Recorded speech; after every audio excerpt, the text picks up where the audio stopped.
starts now.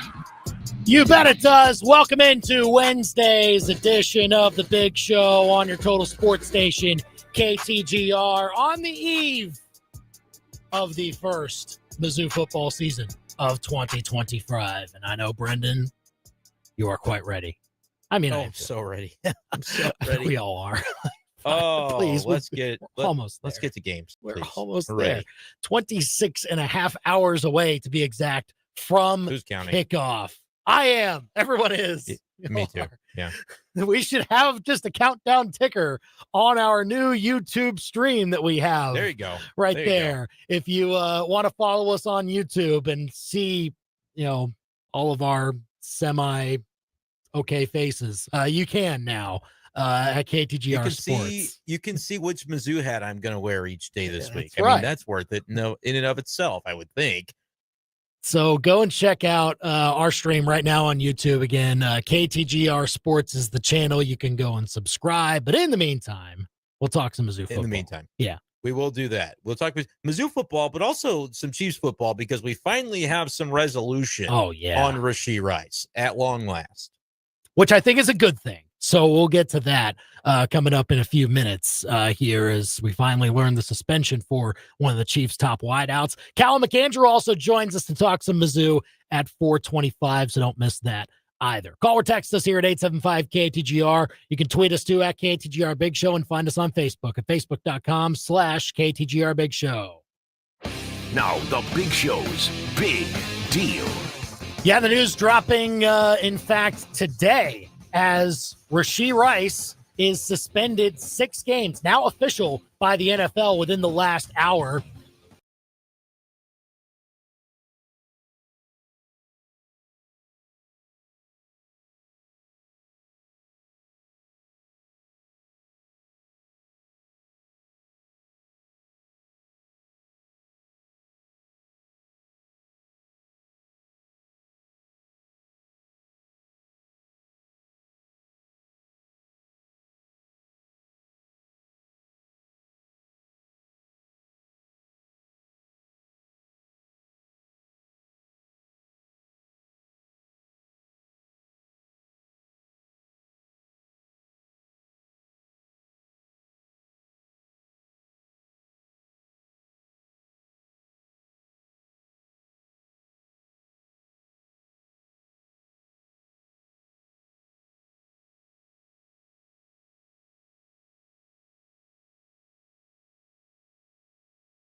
Wanted for Rashee Rice, and ultimately they on the other side of it weren't happy about that. Rashee Rice's side didn't want to do that. The PA didn't want to do that, and so they negotiate it and say, hey, we're going to do the 6 games rather than go to the mediation on September 30th. We'll go to the 6 games and we'll call it good at that. And then it starts at the beginning of the season, and that's another reason that I think it is significant, because had you not known, I think that's worse for the Chiefs. If you play the first month of the season with Rashee Rice and then you get a mystery suspension that may last, almost the remainder of the regular season, that would have been a far worse outcome. So I think from a planning standpoint, it's a lot better this way. I know that it might be a little bit rocky to begin the season, but it ended up being fewer games than it could have been, and you get to know when it is and plan around it now. I think that's a benefit. Yeah, and now the Chiefs have a way to managed through the first 6 games. They made roster decisions, I think, yesterday that kind of planned for this. I think they probably knew even a day before, like, how it was going to work out with how the suspension was going to go based on the number of wide receivers they're carrying. They're carrying 8 wide receivers. Like, they've got plenty there. And look, Rice will be removed from the roster, and I think they'll probably add Robert Tonyan as a 4th tight end as a result for the first 6 games, or however that looks going forward. If Tonyan decides, or not him deciding, but if he proves to be worthy enough to stay on the team during that time, like the Chiefs seem to be more prepared for this now, and that's good news. Now, I think it's also good news that it is this part of the schedule as well, because I was not all that keen on how it was going to be for Rice's play and maybe even the Chiefs' play in general if you were going to have to pause Rashee Rice at one point and then bring him back at another point during the season. That would have been, I think, a little bit rocky for me. Yeah, I mean, there would have been a lot of issues with that because you would have had to basically stop and start and not really know. Again, I think the length is part of the reason, but also the timing was going to be problematic. Let's say it would have just been still 6 games, but to start that at the end of September and take you through the bulk of the middle of your schedule, some key games there, and then not know what type of shape Rashee Rice is going to be in on the other side, that part of it is where I feel like that would have just been a nightmare. Now at least everything's on the table and you can plan and know exactly what you're working with and what you're dealing with. And, I think the Chiefs will probably be just fine through the early portion of the season because it's just going to be a further opportunity for Xavier Worthy to spread his wings and to continue to be a go-to weapon. And then I think when you add Rice back into it, Worthy's role maybe changes a little bit, but it doesn't go away. Like, you don't stop having a second alpha receiver in the fold. I think you end up with just getting to have 2.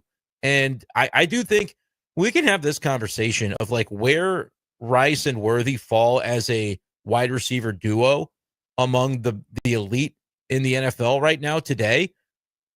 I don't think you can say they're at the top of that list, but I don't think there are actually that many duos that are definitively better than them.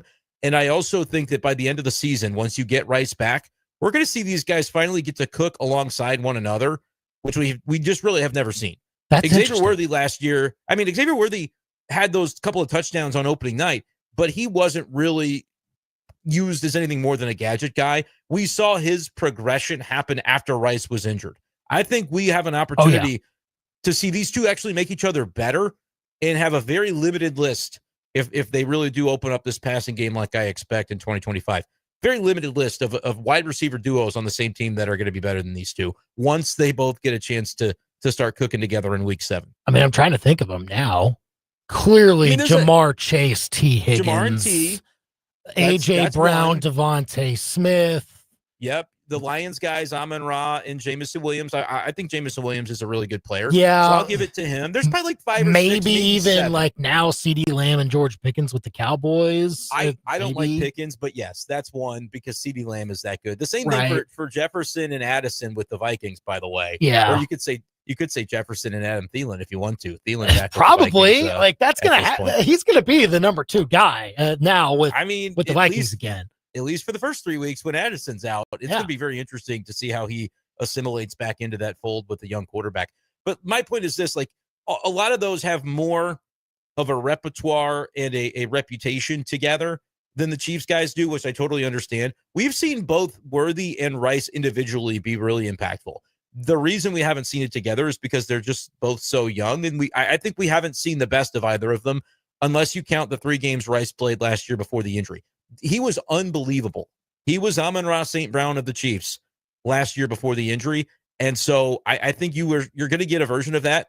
And then you're going to end up seeing Rashee Rice in the fold with an Xavier Worthy that's already been ramped up and been identified as a trusted option for Patrick Mahomes. Like those 2 things are going to happen. And I feel like it's not the end of the world that you're going to miss Rashee Rice for the beginning of the season because you already kind of saw what that looked like at the end of last year. And it generally went okay. and you had a lesser running game than I think you're going to get from Pacheco this time around. You didn't have Tyquan Thornton. I don't know how much we can really count on him to be a factor, but it's very possible that he is one. First 6 weeks could be, a guy that you rely upon to catch at least 3-4 passes potentially throughout a game. They'll change out their wide receivers, I think, especially the second and third ones throughout the course of a game. I'd be interested how it looks. Like Juju will get time for sure. As long as Hollywood Brown's healthy, they'll make sure that he's part of the equation. Other than that, we'll see. But I would think Jalen Royals maybe, but he's kind of hurt right now, so he's probably Hollywood and Royals are both a little banged up. So, dude, Tyquan Thornton. No, look, a call from your brother again, but it's gonna. I mean, he's gonna be a thing. Yeah, it will be. They used him. He impressed very well in the preseason, and I don't think they wanted to overextend him in those preseason games for that sole fact. They knew they held him back. Right. Exactly. Stay healthy. Yeah. We're going to use you. So that's notable. That'll be very interesting to track. 875-KTGR, call or text us. Rashee Rice suspended 6 games. How do you feel, Chiefs fans, about it starting at the beginning of the season as opposed to maybe waiting until week 5 when it was actually going to be decided upon? And look, the stretch of games, there are some toughies on there, 1 through 6. The games in the middle of the schedule to me are more important. You get Buffalo on there in Buffalo. You've got a couple of divisional games, the Raiders, the Broncos. I mean, this first stretch, yes, you'll have the Ravens. Yes, you'll have the Super Bowl matchup or rematch against the Eagles, and then another tough NFC team in the Lions. But those are NFC games. They don't matter to your record as much when it comes to tiebreakers and everything like that. So you lose them. You don't want to lose them, obviously. You want to win those games, and that builds morale and obviously public perception. But, yeah, that's fine. Miss the first 6 games. Be ready for essentially the meat of the schedule and the stretch run where the Chiefs have always taken off. Under Andy Reid, December, they have flown by and made sure that they have been on their P's and Q's ready for the playoffs. Yeah, I think it's going to be just fine. I strongly prefer this for the Chiefs compared to not knowing and having it go to the middle of the season. Can I say something else? Yeah. I also strongly prefer it for fantasy football. Well, of course you do. As people are having, by the way, I have a team. I've only done 1 draft so far. I've got a lot yet to go. I have a team that has Xavier Worthy and Rice on the same team. And I wasn't really intending to do it, but it's an auction draft. So as you're bidding, you're like, Rashee Rice is too cheap. I got to bid. And you just end up with both guys. I think Rashee Rice, as you're doing your drafts this weekend, ends up being a name that maybe not here in mid-Missouri where we've got so many Chiefs fans that are going to be playing fantasy football. But you'd be surprised if people go, oh, my goodness, 6 games. Yeah, I can't draft him. I don't think so. No, I think it's honestly still good value. Yeah. I think you're talking about getting again, Amon-Ra St. Brown is a player for fantasy football going in the first round. I think Rashee Rice could be that impactful for fantasy football once he gets back, and you can draft him in probably the 5th round. So if you're wondering about that standpoint of it, I am still full steam ahead. And I actually think the fact that we know he's suspended for 6 games means that people can't ignore it and they have to decide what they think about it. And most people will probably err on the side of, that feels like almost half the season. I don't want to pick him. You should still pick him. I think he's going to be great once he gets back. It's like a mid-season trade almost. When you get him back. It's just like making a trade for your fantasy team, except for you don't have to give anything up at that point, right? You just have to a roster spot for 6 weeks. You can't. I assume you can't IR him, right? He's not injured, so you do have to. If your league plays with a real short bench, that might be different. But I think there's a lot of value for the savvy fantasy drafter that would say, okay, draft my lineup as though I don't have him because I won't for 6 weeks, and say, okay, maybe I draft an additional wide receiver to plug in, and then you're going to get an upgrade after 6 weeks. I think that's a lot of fun. I don't know if maybe I'm wrong. Maybe people think, don't care, I'll draft him in the 4th round. All right, at that point, you do have to realize what you're giving up in your draft. But no, I'm in on Rashee Rice. I'm in on him for fantasy. I'm in on him for real football. I'm in on the Chiefs offense. I think they are going to be explosive, and they're going to push the ball down the field, especially once they get Rice back into the fold. if it's a little bit clunky to begin the season, you could understand that. But you know who's on a warpath is Patrick Mahomes. I mean, everything we're hearing from camp is that he's like trying to put the ball into tight windows. He's not taking a moment to celebrate the wins out there at practice. He's like, let's go, next play. He's got to be he's going to be ready, I think, this season for Kansas City. I still can't believe everyone who has just completely written him off. Like, they're almost half-heartedly doing it because they know there's always that possibility. Oh man, this Chiefs, but within their hearts, they're like, please give us somebody other than Kansas City to talk about as the top dog in the AFC. Please, somebody, even though they've been the top dog last, I don't know, however many years since Patrick Infinite. Mahomes. It feels like it's been forever at this point. 3 consecutive AFC championships, essentially, and everyone's saying, well, no, that now they're no longer the top of the AFC. Why? Because of what an NFC team did to them in the Super Bowl? Yep. Like, Nobody's beat them yet. Nobody's beaten them yet. They beat every AFC team they played last year. And if they lost to them, then they beat them in a more important game last season. Like, they beat the Bills. Is there a team favored to make the Super Bowl over the Chiefs in the AFC? Do we know like what the odds are right now? Well, I would think if you were to go to unnamedsportsbook.com. Yeah, if you go to unnamedsportsbook.com, I would think I thought I saw a list that had the Bills with shorter odds than the Chiefs to win the Super Bowl. That. So that would see that part I'm not interested in, because I could see a world in which, you know, the Eagles are great again or you lose in the Super Bowl. But I think there could be those people counting out the Chiefs and going, oh, the Bills for sure, you know, they're going to make it. Oh, the Ravens could, the Bengals could. I'm curious, like how out of hand has it gotten? How far have we gone in dismissing the Chiefs within that conference specifically? And it seems we've gone pretty far. Right now, AFC favorite, it's not the Bills or the Chiefs. It's the Ravens. Oh, yeah. At least according to one unnamed sportsbook. Plus 340. Bills are plus 360. Chiefs are plus 420. That's a very compelling line. Disrespect for me. Come on. Like, I might need to go back to a jurisdiction of legality here. I thought I just had to go and do it to make a Mizzou bet, which I did do, but I didn't know I was going to have to double back for the Chiefs as well.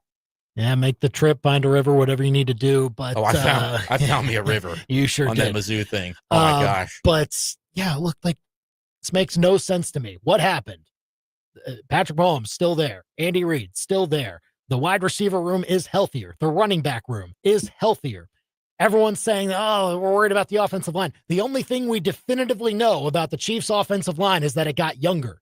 That doesn't necessarily mean that it got worse.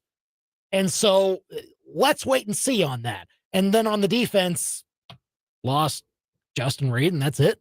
Like, come on. Everyone's back. Like, why from the team that's clearly showed that every AFC team they played last year, they made sure that they beat them in the more impactful game that they ended up playing against them. And now we're saying, oh, it's going to be somebody else. Why? I don't get that at all. Just don't. I agree with you. You know, I would take the Chiefs today, especially at the value that they are. If we're talking about placing a friendly wager, I think even on a straight up basis, I wouldn't. Someone could beat him. Maybe this is the year that somebody beats him.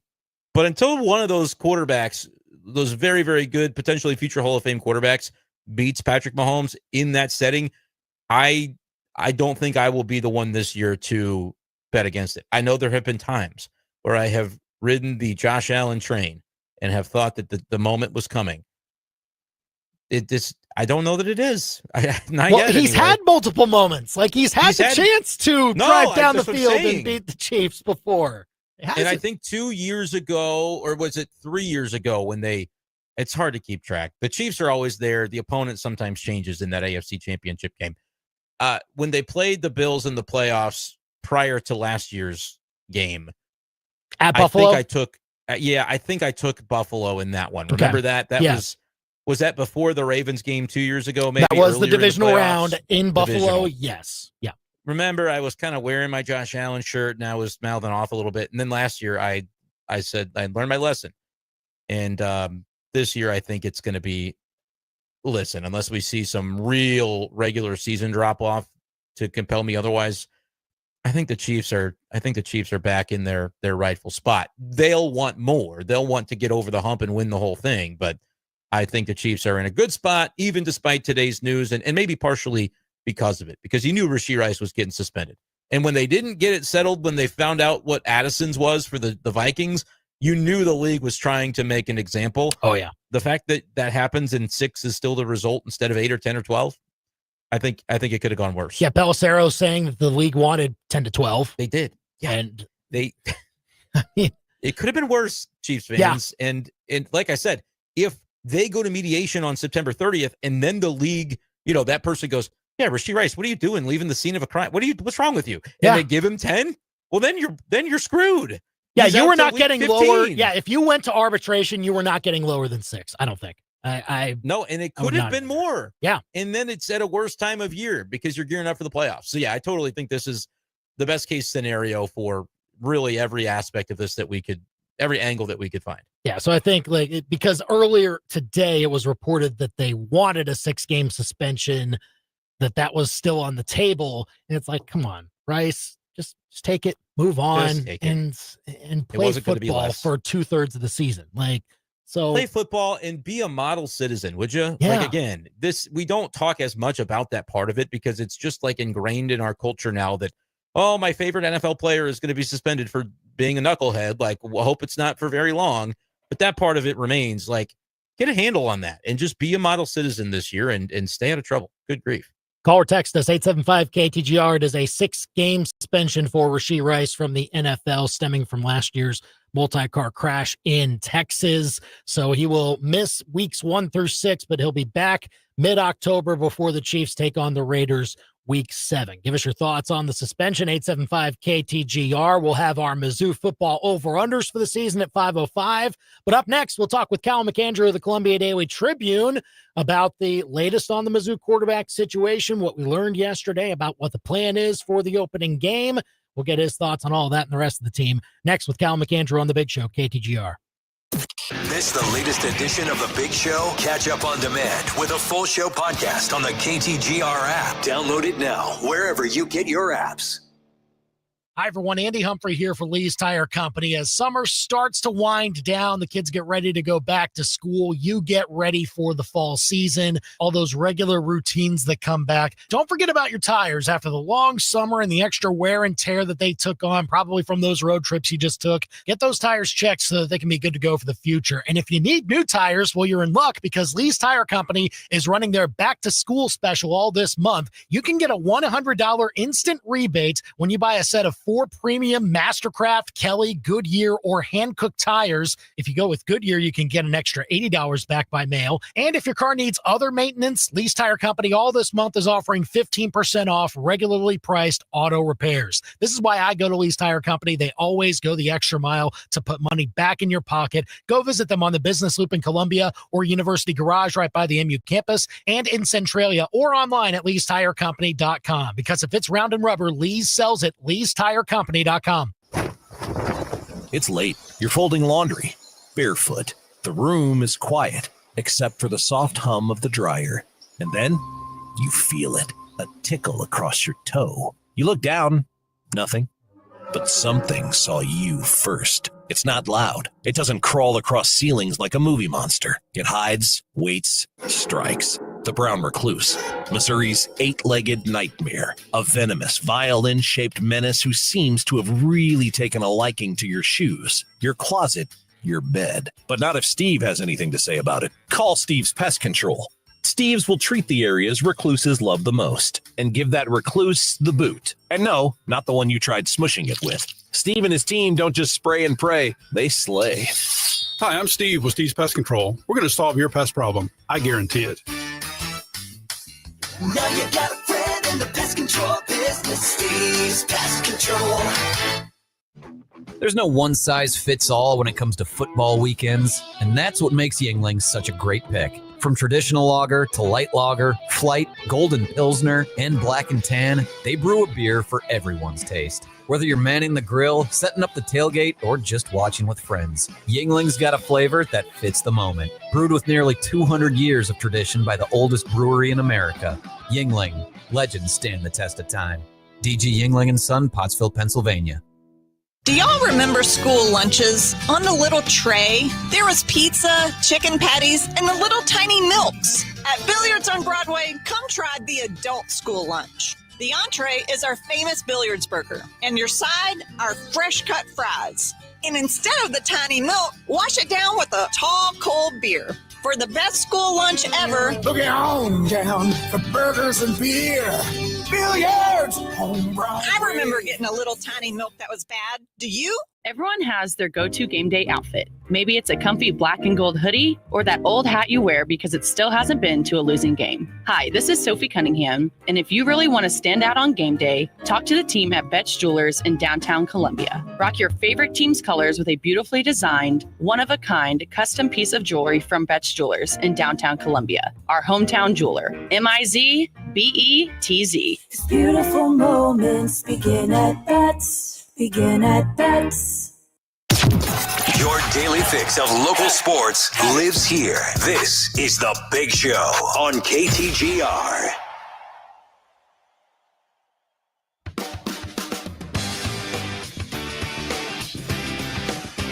We are almost there. The Mizzou football season opener is coming soon. Tomorrow night, 6:30. Our coverage begins at 3:30 with the Yuengling Tiger Game Day Show. Hope you join us for that. Andy and Brenden and producer Ben here on The Big Show, KTGR, to talk all things Tigers. And here joining us to talk all things Tigers as well, Cal McAndrew of the Columbia Daily Tribune. Go and follow him at C_McAndrew95 and go and subscribe to the Trib. It's finally here, Cal. Like, we finally get the games to talk about instead of just talking season. Yeah, no kidding. I'm tired of watching people stretch. I need some actual football. I need someone to tackle someone.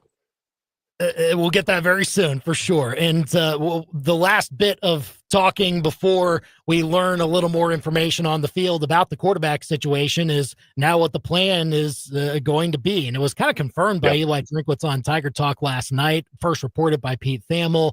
First half goes to Bo Pribula, second half goes to Sam Horn. Pretty similar to what we saw 2 years ago. What was your read on all of that and how this competition stands right now? Yeah, I mean, anything I can add to that is just really going to be editorialized on my part. I mean, I mean, take from it what you will. I mean, I think it's pretty clear where we stand. We did this 2 years ago. Brady Cook went out for the opener. We've since learned at that point that Sam Horn was going to have to pretty clearly surpass the level of football that Brady Cook was playing at, and that never happened in 2023. I don't know if it's necessarily that distant this year, but Bo Pribula trotting out first is a clear indicator to me that he is probably the person that is the front runner right now to take the reins against Kansas. I think it would have to be something drastically wrong on Thursday night for that not to happen. I think that's where we're at. It surprised me a little bit that we, aren't going to see alternating series or alternating quarters. I did think that, from what we've heard in camp about how little separation this has been, about how close the two have been, how good they've been at leading the team, that they might give them that equal opportunity in a game that's probably not going to be that close. Give them a little bit of pressure each, give them a series that actually means something in a 1 or 2 score ball game. That's probably not what we're going to see at this point. We're probably going to see Bo Pribula rack up the score in the first half and Sam Horn, like he did 2 years ago against South Dakota, come into a game that is already teetering on blowout status. That's where we are. And unless something really surprising happens at this point, I think you have to give the edge to Bo Pribula in this competition. It does seem strange, too, kind of thinking through. And I know on Tiger Talk last night, Drinkwitz says, he's done that where he goes maybe a couple for this guy, a couple for that guy, and didn't prefer it. In your mind, though, if this really was a dead heat, is there a way to get a fair evaluation of Sam Horn under the circumstances that we're kind of expecting more of a blowout game and maybe not all first teamers all around in that second half? I mean, that's the thing. You have to do one or the other, don't you? And I mean, I do understand his point. Someone has to be out there first, and you've got to do it some way. I mean, that's true. That is actually an excellent point. You got to do something. I would have liked to have seen it if they're being completely upfront with us, if they're being completely honest about how close this has been, about how little separation these two. I would have liked to have seen I mean, heck, maybe we get into Thursday and it's a 7-0 ball game at halftime. I don't see that happening, and maybe Sam Horn has to come in and save the day. But I don't see that happening. And if it really is as close as it has been, I would have liked to have seen somebody who is an exciting athlete take something a little bit more meaningful. Because I do think he's going to come into this game where it's already going to be decided, and he could hand the ball off for the rest of the day like he did pretty much against South Dakota, and Mizzou's still going to comfortably run away with this game. Callum McAndrew of the Columbia Daily Tribune with us here on the Big Show KTGR. And so operating under the assumption that it goes the same way as 2023 and Bo Prabula plays the first half and impresses enough to be the starter going forward into the rest of the season. So with that now in place, how does Mizzou's offense get viewed in your mind as, we learn a little more about what the quarterback situation could look like now with all the pieces around it? What's maybe your expectation for what we see from this unit this year? Yeah, I mean, I think if that is the case, and look, I mean, like I said, this is all heavily editorialized. I'm pretty much making up the future here at this point. So, but I think it's a run-heavy offense. I think that you've brought in one of the best after-contact backs in the country in Ahmad Hardy. I'm about to do a shameless plug. I just wrote a really long feature on him and his upbringing. So everyone, please go reading that because it took a lot of my time. I really enjoyed writing about it. He's got a really great story. They're going to be a heavy run offense. I mean, Bo Prabula, we all know about his athleticism. That's why Penn State used him, was because he could run the ball because he was really, really good at it. Ahmad Hardy, going to be exactly the same thing. That could be a really enticing backfield duel between those two. And I think the thing that is always given Prabula the edge in this competition as well is that there are some similarities to Brady Cook. And the more similarities that you can bridge from year to year, the better for your football team. That is something that can help offensive coordinators, that can help continuity. He might not have the same deep ball ability. From what we've seen, it might even be a little bit of a step back from Brady Cook. I'm not saying that's how it's going to pan out, but that's just kind of in the reps that we've seen in practice. That does seem to be about where we stand. But he looks like he has a really good handle on the short passing game, crossing patterns, out routes, really utilizing the guys out of the slot. He looks like he has a really good grasp on that side of the offense in the parts of the scrimmage that we've seen. So if that is the way that Missouri turns, I'm excited to see what they do with that. It might be a little bit more check down. It might be a little bit more dink and dunk. But, if it's effective, it's effective. We'll see in short order what it looks like. But I would expect that to be a little bit more how the Mizzou offense runs if Bo Prabula does go on a win star job. And it does feel like within concert of what they expect defensively, that could be a nice little blend for things, because a run-first offense that controls the ball, that stays in good downs and distances, and that leans on its defense because that might be the better unit going into the season. Like, that's a recipe that can legitimately work, wouldn't you say? It's Corey Batoon's dream. Absolutely. Give his guys a little bit of a rest. Keep them out there for a little while. If Ahmad Hardy and Bo Prabula are 3 yards and a cloud of dust in it, then absolutely. You get the clock ticking and give that defense a little bit of rest on the sideline. That's absolutely not a bad thing. I am excited to see what this defense looks like. There are so many intriguing players that we really don't know a whole lot about, but we can build some excitement and anticipation around them. Guys like Damon Wilson and Darius Smith and Josiah Trotter, Jalen Catlin. I'm really excited to see them in action. I think Corey Batoon has some real good pieces on his hands this year. It's going to be a blast to watch unfold. And I love that you mentioned it, that you recently wrote the feature on Ahmad Hardy. Don't ask you to give away anything from that. People should go read it. But I got to say, this might be the guy I am most excited to watch this year for Mizzou. And what you understand about Ahmad Hardy at this point, Callum, what do you think makes him such a great fit to be one of the focal points of this offense after seeing the skill set that he brought to the table last year in the Sun Belt, now bringing that into the Southeastern Conference? I think a really intelligent football player.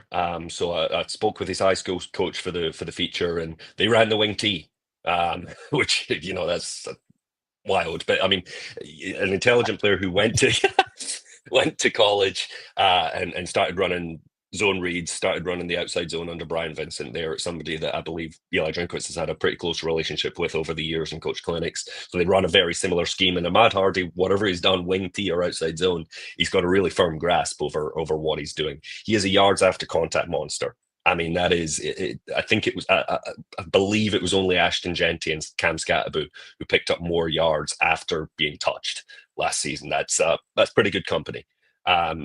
He has a low center of gravity. He's 5'10", 210 pounds, a little bit of that bowling ball type look. Everyone that you ask about in Mizzou camp is like, pretty much just gives you the good luck nod when talking about trying to tackle him. A lot of really good signs, familiarity with Missouri's scheme, has the ability to stay on his feet and pick up those all important yards after. I'm with you, Brenden. He's the player I'm most excited to watch this year. Cal McAndrew of the Columbia Daily Tribune here on the Big Show KTGR and the KTGR app. And if he is able to get that production that's he can translate over into the SEC, that's definitely a boost for Mizzou. Right. It'll have to happen, though, with an offensive line that can continue to block for him. And there's been uncertainty around there, but it seems that there's more certainty as to who the five are going to be, maybe uncertainty as to how the combination will work. So is that kind of one of the main things you look for whatever we can gather from that unit in the very first game for how that five-guy combination works for Mizzou? Yeah, I think they're settled at long last. They kept me nice and busy for a few weeks there with the shuffles and changes. That was I had to test my eyesight because they were putting the offensive linemen about 150 yards away on the other side of those practice fields. That was I went in and got my contact lenses renewed after that. They're settled there. I am really interested in what Caden Green at left tackle is going to look like. I mean, you've now bumped an All-American interior lineman out to the most premium spot on the offensive line, a position where if he succeeds, he is probably playing himself into first round draft consideration. I'm really intrigued to see he's got the strength, he's got the length, he's got the speed. Let's see if it puts it all together now and gets comfortable with a really important spot on Missouri's line, the way they run the outside zone, the importance of keeping Boper Bueller or Sam Horn's blind side clean. He is maybe the most important player on the roster right now. It really, really interesting. And that's not to mention what they're doing everywhere else. New right tackle to replace a top 10 draft pick in Keegan Trost, really experienced over there at right tackle, but we don't really know a lot. I'm intrigued because he ran the slow mesh under Dave Clawson at Wake Forest. That could be really interesting. We'll see what it looks like. Dominic Giudice looks like a good player, versatile, moving into left guard. Curtis Pliegler, a guy who's only played 35, 36 college snaps in his career, seems to have had a really good offseason. He's moving into a starting role. There's no guarantee that ever works. I'm intrigued to see what it looks like. I mean, they've got some big guys up there, but we'll see what it looks like. And it starts with Caden Green. You're building a sort of a theorem here when it comes to, I mean, this guy ran the slow mesh, this guy's outside zone. They could do some really fun stuff with this rushing offense is all I'm saying, Callum. But I want to ask you about bigger picture stuff. I mean, The season starts tomorrow. If you ask maybe the sports books, they'll tell you, 7.5. That's about the over-under for Mizzou's season. What do you project, knowing the schedule is what it is, knowing the expectations that I'm sure exist within that building to kind of have something to prove again this year as they're not really considered a top flight contender for a CFP bid. The schedule, though, is conducive to it if they play their game. I'm curious how you see this season shaking out from a record standpoint. It's very difficult, I think. I think it's, over at USA Today, they make us do all sorts of predictions, which I don't love because that puts me on the record, which I hate. I wish they would stop doing that, but I got to do them. And I've really been, when I was breaking it down game by game, there really are 5-6 games on this Missouri schedule that are true swing games that are like, even if you're being kind of, firm and saying, well, Alabama's a loss, they're a really good team. And you're saying, well, all these the non-con games are wins. There are so many games in here. South Carolina, we don't really know what they're going to look like with all the turnover they've had, especially on the defense. Texas A&M, we never really know what they're going to look like. But, once again, I think they lost all 4 of their defensive linemen in the draft. Auburn could be a whole lot better. I think they might have one of the best wide receiving corps in the league. Oklahoma is broad. They're always going to have a good defense. But now with John Mateer, how much better are they going to get on the offensive side of the ball, especially now that all their wide receivers aren't in hospital? There are so many games here that there are just unknowns that it gets really hard for me to look 3.5 months down the line and say, well, Missouri should be 8-4. I think I logged Missouri at 8-4 or 9-3, somewhere in that range. I think they maybe win more swing games. They've proven to me that they can win 1-score games. They've proven to me that they can win at home. And there's a lot of those 2 types of contests on the schedule this year. So I do think they will be better than some of than what Vegas is projecting, but it's so tough. I mean, we really just don't know what a lot of these teams are going to look like. And I think there's going to be a lot of games that go right down to the wire. For sure. Cal McAndrew of the Columbia Daily Tribune here on the Big Show KTGR. Score prediction tomorrow. Who you got? Oh, man. This one? All right, I'll give you 2. It's one of the year, pretty much. Yeah, no kidding. Yeah, I have to think about quarterback change and everything now. Yeah. I'm going to say 28-0 at halftime. Game's over, and I'll say 45. Is that math working out? It is 45-3 final score. There's that. Be solid enough. They cover. Yeah, cover and all that. Well, works out. So we'll see if Mizzou can make that happen tomorrow as they take on Central Arkansas. Sold out game as well. And we'll be looking forward to it along with Cal McAndrew, Mizzou beat writer for the Columbia Daily Tribune. Again, great stuff to check out, including that Ahmad Hardy feature. Go and check it out at the Columbia Daily Tribune today as you prime yourself for tomorrow's opener. Cal, thanks for coming on the Big Show. Hope you're well. We'll see you soon. See you soon. Thanks for having me. Absolutely. Big Show is on at 4:43 KTGR and the KTGR app. As 45-3 sounds just about right. That's conceivable. Yeah, I think I already gave out a score prediction somewhere, and I can't remember what I said, but it feels like that's pretty darn close to what I might have gathered. The real question is, does the opponent score a touchdown late in the second half? We saw that in that South Dakota game. It was like 35-10 was the final. I think there will be a little bit more of a willingness to open up the offense in this one. Granted, it will probably still be rather vanilla. You don't want to give too much away when it comes to that KU game the following week. All that being said, you do have to put your best foot forward if you're Bo Prabula. You have to put your best foot forward when you're in there if you're Sam Horn. So I do think they could end up scoring a few more points this time. And look, I mean, the point spread suggests that it agrees with that evaluation. Was it 36.5 or so? I think so, is around where it is, which we gave you a very nice haircut to that. The 24.5, I think, is all I need for picks of the week from last week. I don't know what we were doing. Still pending. It's not me. Yeah. I wasn't gonna we won't say change no to it. We're points. not gonna all of a sudden just bump it up and do that kind of thing. I don't know if they quite covered that number. I know with what Callum said, it would be a 42-point margin, so they would. Yeah. I think they might not cover that 36.5. They'll cover the 24.5 though. The 5-touchdown lead is not enough. guaranteed to get you above that mark. So we'll see. But and they might bring you in to play quarterback if it's a 5-touchdown lead. So I think they're good. I mean, they're not going to be really having the gas down anymore at that point. I mean, you think I can throw as good as Matt Zowers? No. I do not think so. No, but they want to protect him. They don't really care about your health. They're like, throw him out there. We're up by 50. Throw him out there. Yep. Out there. Oh, man. Well, I guess I better stretch. 875 KTG. I have to start toss the old pigskin. It is 24 straight hours of stretching that I would need to do to prepare for 6:30 tomorrow, if in fact that were the case. All right. Under the Bus is coming up next. Well, the NCAA doing more NCAA things, but you got to see this depth chart that New Mexico put out before its first game against Michigan as well. We'll get to that next. Now, your local sports center update on your total sports station, KTGR.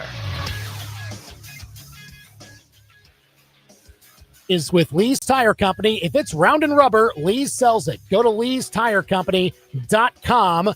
Mizzou will plan to have both quarterbacks each take a half in the season opener tomorrow against Central Arkansas. Bo Pribula is set to play the first half, and Sam Horn will play in the second half. First reported by Pete Thamel of ESPN yesterday and confirmed by head coach Eli Drinkwitz during Tiger Talk last night. It will be the first career college start for Bo Pribula tomorrow, and coverage begins with the Yuengling Tiger Game Day show at 3:30 tomorrow afternoon with kickoff at 6:30 from Faurot Field as Mizzou opens the season against Central Arkansas.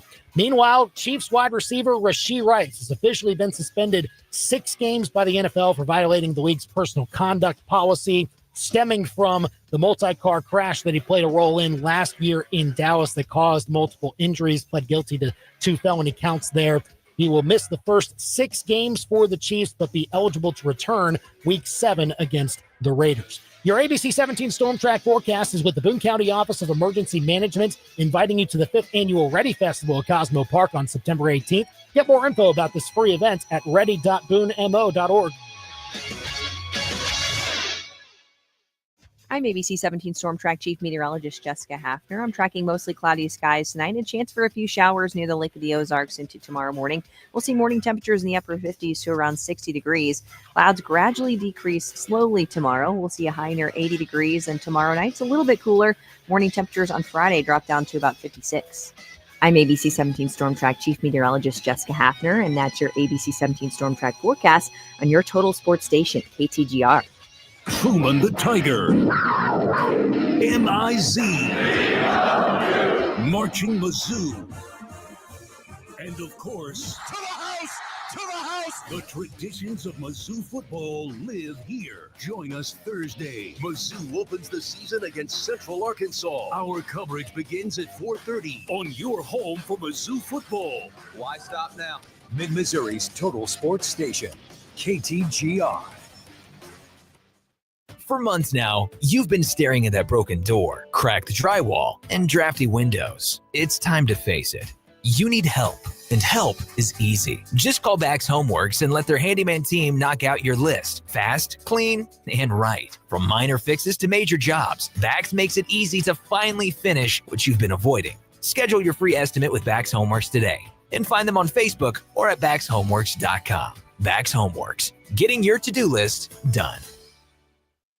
Winter's on the way, so now's the time to plan your tree pruning. Here's why. In winter, trees are dormant, which means there's less risk of disease. Plus, without all those leaves, it's way easier to see exactly what needs trimming. The educated, licensed, insured, and experienced crew at Advanced Tree Solutions knows how to protect your trees and your wallet. But spots are filling fast, so schedule your winter pruning today at AdvancedTreeSolutionsLLC.com. Advanced Tree Solutions, LLC, your tree's best friend. Welcome to Macadoodles. Macadoodles does game day like nobody else. Whether you're tailgating or hosting a watch party, Macadoodles has you covered. With more than 3,200 wine labels, 1,500 spirits, and 600 craft and imported beers, and delivery right to your tailgate or doorstep, the days of making a beer run are over.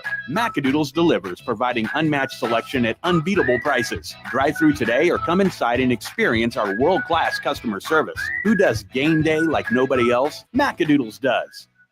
We're moving faster and faster these days with limited time to make an impact on potential customers. Hi, this is Jimmy at Pro Designs. For nearly 2 decades, we've worked with companies to build strong brands. At Pro Designs, our team can create a vehicle wrap to drive market share, growth, and profits. Connect with your customers on the go, on the road, and on the job site. Visit us on the web at PRODEZIGNS.com. Come see them at their locations in Eldon or Columbia off Rangeline Street and I-70. Pro Designs, but better than a billboard. Hi, I'm Tristan Colon, Mizzou grad and 6-year NFL veteran. I'm Charlie Stickland. And I'm Sarah Stickland-McDonald of the Stickland & Stickland Injury Law Firm. In football, home field advantage can make all the difference. The same is true when choosing your injury lawyer. We're locals. We know the courts, we know the towns, we know the people. Just as I protect my team on the field. Our family will protect your family. When sorry just doesn't cut it. Push back with Stickland & Stickland. The newest Louisville Slugger for your slugger, $449. 2 nights in a KC hotel for a weekend tournament, $580. A new set of golf irons for your mental health? How much? Sports are crazy expensive, so head to Play It Again Sports to trade in your used gear for cash. You'll save big on gently used equipment for baseball, softball, golf, and more. Whether you're a parent in travel ball or a golfer who just wants their ball to travel past the first tee box, Play It Again Sports. Think of them first so you don't finish last. Play It Again Sports, ColumbiaMo.com. My name is Scott Concannon, and I've been a client of Phyllis Nichols for the past 5 years. We currently have policies with 2 automobiles, homeowners, and life insurance for my fiance. I chose Phyllis Nichols because she gave me great pricing at the time I needed it. She was able to give me a quote basically within 10 minutes of me asking for it. We've just increased our policies within her company since then. Phyllis is one of the few agents I've ever run into that will go to bat for you. I think there's a reason why they call it the 12-round agent. The best local sports talk around on your ride home. You've got The Big Show on KTGR. It's time to go under the bus on The Big Show. Well, the NCAA is trying now to make high school athletes submit their NIL deals through NIL Go, the clearinghouse. Like it as early as their junior season. Yeah. Like if it's clear that they're going to be a Division I athlete or something like that, like, okay, now we're getting a little too far here. I don't know how I think we're too far with having the clearinghouse in the first place, but I get that they felt there had to be some sort of guardrails. I never really did feel that way, but no, I think you're definitely taking it too far if you're going to try to, because then it's like, well, how do you tell high school kids what it's all going back underground. That's what they really seem to want, Andy. And we're so close to having it above ground and be legitimate, but they keep incorporating these elements that make me think somebody somewhere is going to still be hiding something, you know? I think so. Under the bus. This was also very funny, I felt. Jason Eck, head coach for New Mexico, in response essentially to Michigan, they play Michigan week 1. Michigan, I think, famously just does not release 2 deeps or like before the season. Like it's probably, I think it's a thing over there. Okay. And Jason Eck decided in response to that, he would put out an imaginary 2 deep, and it's all characters from Tom Hanks movies, Leo DiCaprio, Tom Cruise, and that's all it is. Like you look down the list, we've got Pete Maverick Mitchell or Pete Maverick Mitchell at the linebacker spot. That's delineating from from either Top Gun movie. We've got Jack Reacher in there. We've got Walt Disney from Saving Mr. Banks as the backup center. Jack Dawson is the kickoff specialist. Yeah. Am I seeing that right? Wow. Yeah, I'm seeing that too. Forrest Gump running back. That makes a lot of sense. Makes a ton of sense. I hope that one's real. They're going to win. Sheriff Woody is from Toy Story, backup wide receiver on there. Oh, sure. I mean, I love this. This was so good. Jason Eck, last month, won my heart over by doing an Office spoof promo to kind of promote about, a deal that New Mexico was doing. Like, I think it was like kids are free at their football games now, which is kind of cool. Yeah. So he kind of did like an Office theme sort of thing. And now with this, like he said, note, Frank, who I believe is their athletic director, really likes Tom Cruise, Tom Hanks, and Leo DiCaprio movies, obviously, which is why everybody there, including Jerry Maguire, is your starting safety, is on the dip. Show me the money. Under the bus. Yeah. They're going to lose by so many points. Like this, I think it's fun. It does not get any easier from here, though, by doing that. Like, the other team's going to see it, and they were already going to beat you by 30. Now they're going to beat you by 50. But it's fun in the moment. It's time for the sweetest thing in sports on The Big Show. I mean, it's almost here. That's what's sweet about it. We're less than 26 hours away from Mizzou football once again taking the field. And that's really this way. You feel the buzz around Columbia. Get there early, please. Earlier than you think you need to go. But yeah, it'll be so much fun to have football back in our lives in Columbia, Missouri once again tomorrow, no matter what the situation might be around anything around the team, things like that. Just to have the experience back is what everyone's been waiting for, and it's almost here. It's almost here. I mean, technically, not just technically, but literally, this is our last big show before the game. Now, you'll hear from us tomorrow. Yeah. It will just be in another capacity on these airwaves. But, I mean, we're here, dude. This is I'm dreaming on this season. I don't know if people are maybe aware of that already based on my record prediction. But and like talking to Callum McAndrew last segment about the running game and the O-line and the way that it just kind of can all coalesce. I think there's a brilliant plan behind a lot of what we're going to see this year. And I'm trusting that Drinkwitz and Kirby Moore are ready to execute it. Like, I really think they are going to prove something to people on a national scale. You'd think that 2 10-win seasons would be enough. This is going to be a special season, and it starts tomorrow. I think that's certainly the hope, and I think they can easily get to that, but not easily. But the path is there, and if they're able to just have 1 or 2 more plays that maybe went against them last year, but can go in their favor this year, you might be talking about exactly that. So we'll talk more about it and try to weigh in on some over-unders for the 2025 season coming up at 5:05. So join us for that, and we'll give one bold prediction for tomorrow's game at 5:25 here on The Big Show.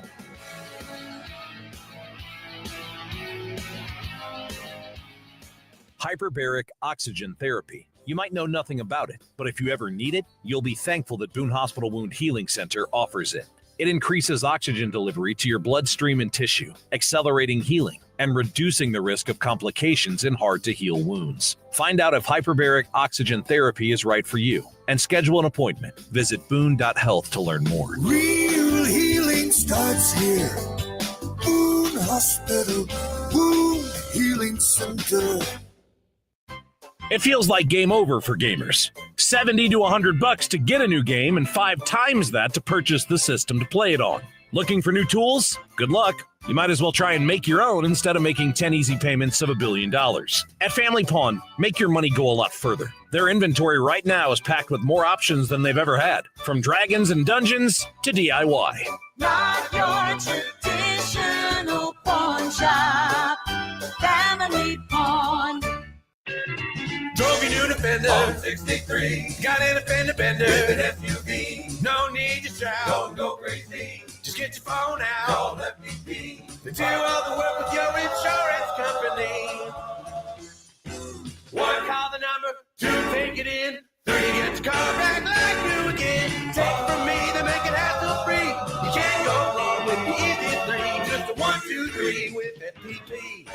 FPPBodyShop.com. From elegant weddings to corporate lunches with flavor and flair, Courtyard by Marriott Columbia brings the party and the pros. It's the home of Main Event Catering. And with every event, you'll get an award-winning chef, full banquet staff, and drop-and-go options for any size crowd. And the event center holds up to 300 guests with 8 flexible rooms. If you need help, there's a Marriott certified wedding coordinator on staff too. Book now by calling 573-443-8000. KTGR AM Columbia, KTGR FM Fulton Columbia, K286CL Columbia, in Missouri's total sports station. KTGR.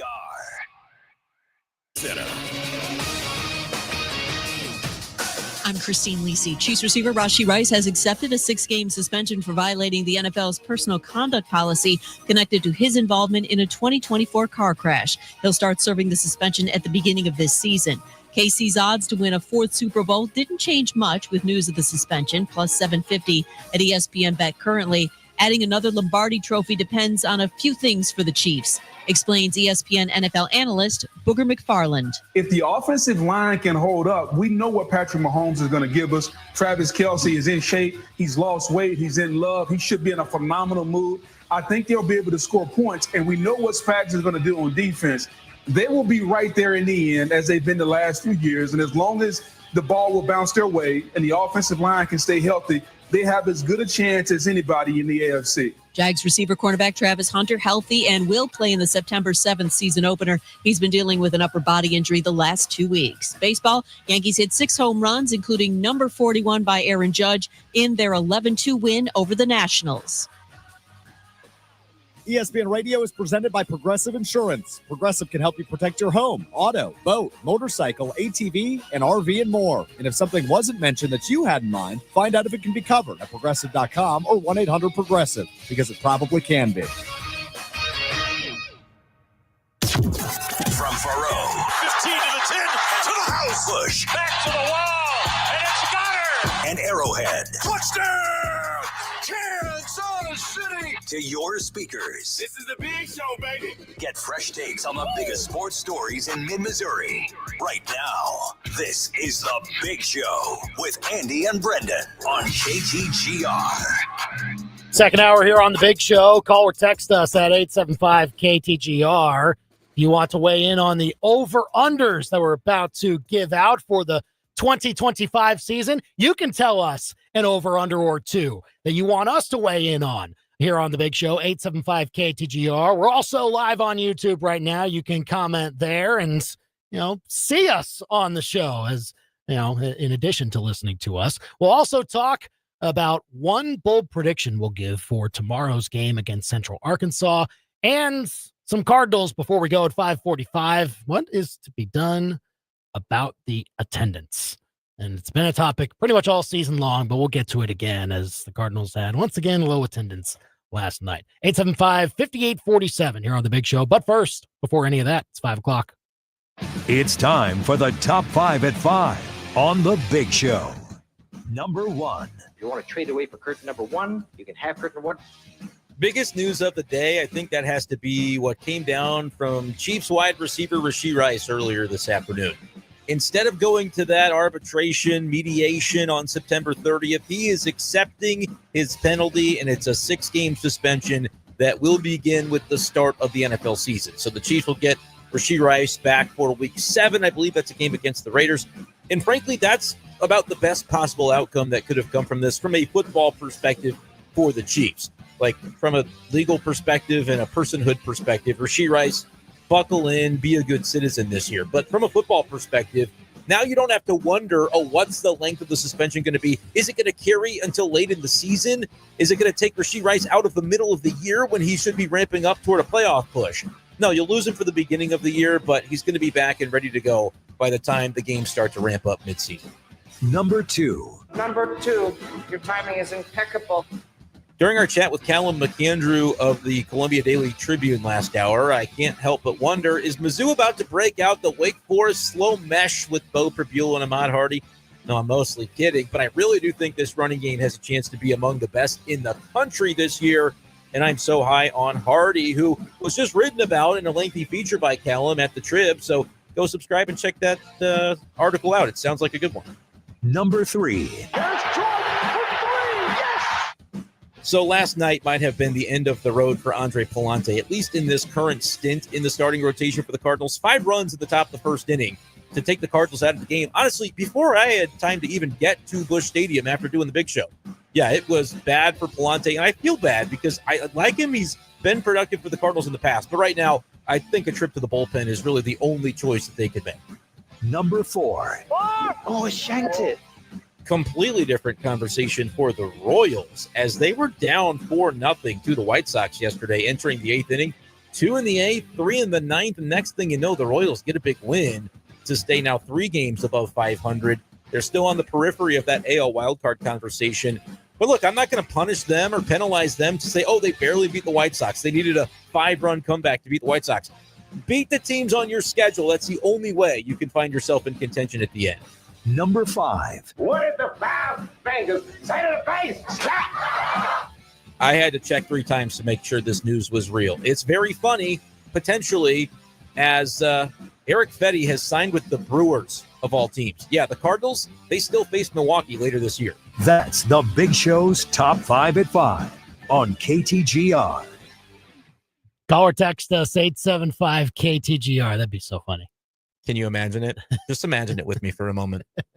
Cardinals, Brewers. Brewers are like lapping the field in the NL Central, ready to emerge as the best team in baseball in this October.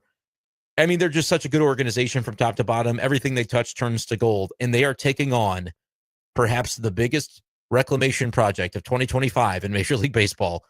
Eric Fetty, who flamed out with the Cardinals, flamed out with the Braves, and now the Brewers are going to fix him. And when they do, he will face the Cardinals, and he will shove it, and it will be glorious. There's no reason to think this should happen, but if the Brewers are signing a guy, that tells me that they know something, because everything they touch literally turns to gold, if not platinum. You remember the Andrew Vaughn trade? They got rid of, who was it? Aaron Savali. He didn't want to be there. Didn't want. Oh, you're going to put me in the bullpen? Get me out of here. Just send me somewhere where I can start. White Sox. Okay, fine.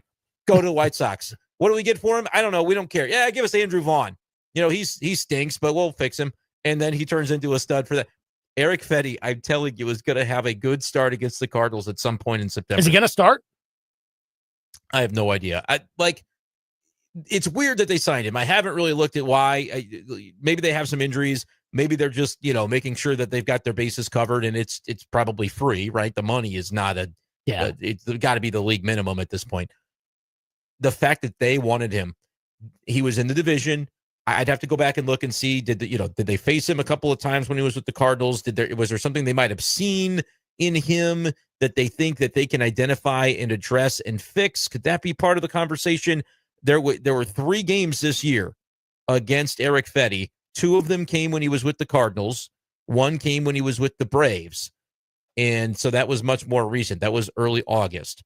In that one, he went 5 1/3, gave up 3 runs. So it actually did okay against Milwaukee. They had to have said, we've seen enough of this guy. We know the thing he's doing wrong. We're just going to tell him, here's the pitch to throw. Here's the pitch to stop throwing. Here's the location to hit for right-handed batters. Here's what you do against lefties. They'll tell him 3 or 4 things, and they'll fix him. That feels like a lock at this point, and I almost kind of hope it happens. Not because it was wrong for the Cardinals to eventually let him go. No, they waited too long to do it.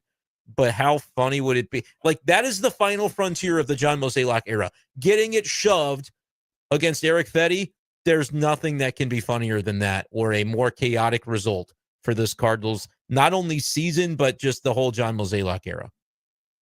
I need it to happen now. I'm not rooting against the Cardinals, but on that day, it would be very just because a lot of this stuff with the Cardinals over the last few years with Mozeliak, you can't really put your finger on. It's not to say that I knew in the moment what they should do every single time, but whatever they were doing just has continued to not work.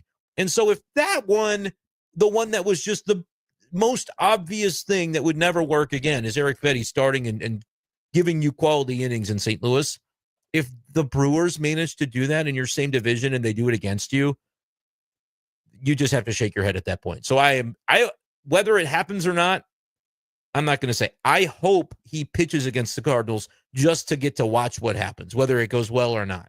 That would be fun to me. Either way, I think he'll get some sort of opportunity, even if he's a bullpen arm or something like that, and just, bolsters that part of the Brewers. They'll get a chance against the Cardinals. You don't think there's like 2 things that they saw in him and they say, Eric, just do this and stop doing that other thing. You're getting killed on that absolutely. Pitch. Yeah. They're so smart over there. They'll find out exactly what's wrong. It will be an easy fix. Eric Fetty will be like, shoot, why did the last 2 organizations not tell me this?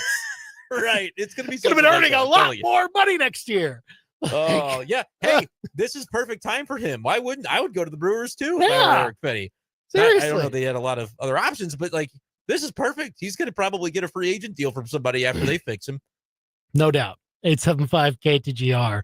Call or text us here with your thoughts on Eric Fetty going now to the Brewers. All right. We'll get to over-unders for Mizzou football, both just for tomorrow and also for the season. I do want to play this. This was from Tiger Talk last night.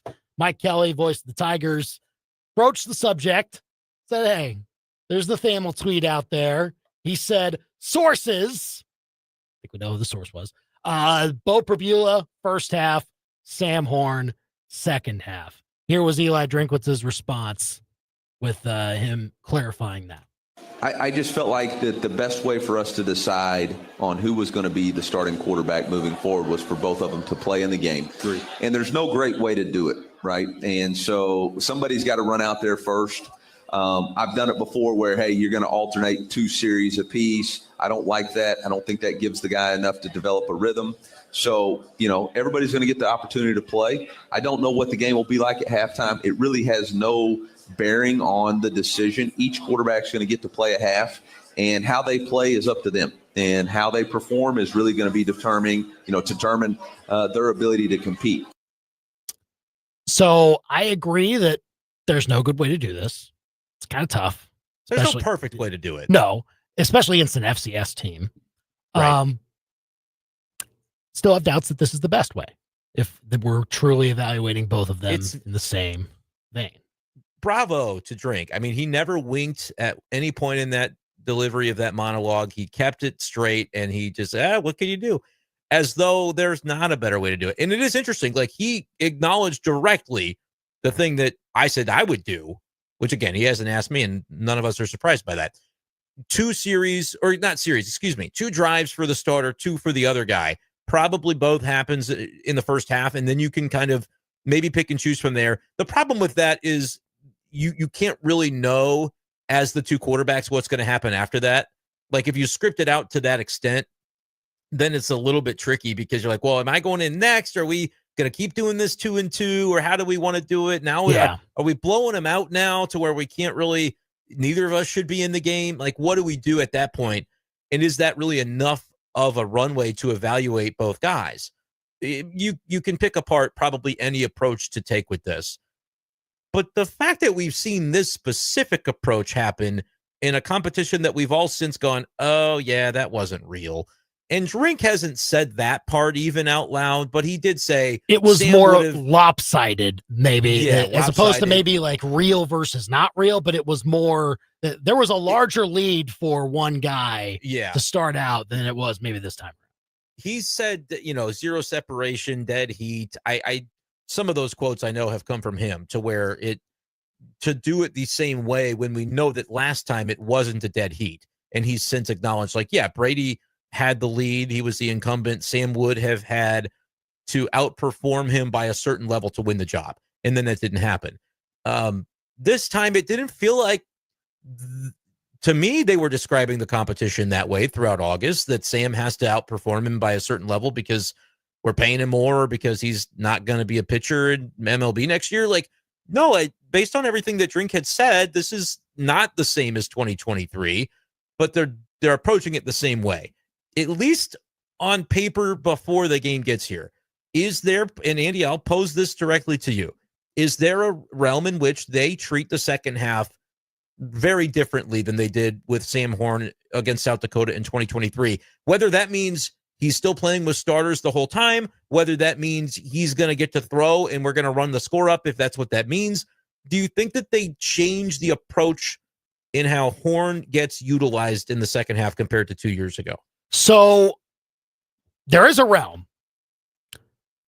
I don't even know if that would be the smart thing to do, though, because again, like, this is still, you have to not forget about the nature of this game and knowing that once you get up by a certain amount of points, there becomes less of a need to extend everybody else on the first team just to figure out what the quarterback does in those situations. Like, it becomes less worth it for them. Well, yeah. And so, like, that's the hard part about this. I think there's still a possibility. Like, if you really want to go back and compare it to the 2023 season, we do have a good question, I think, on our texter here, 875-KTGR, to text us. James texting in, over or under 3.5 passes for Sam Horn tomorrow. Like, I think that's pretty low. In the game that he had in 2023, he had 5. So I would imagine he surpasses 5 in this one. He has to. If we're going to be told this was a dead heat, right,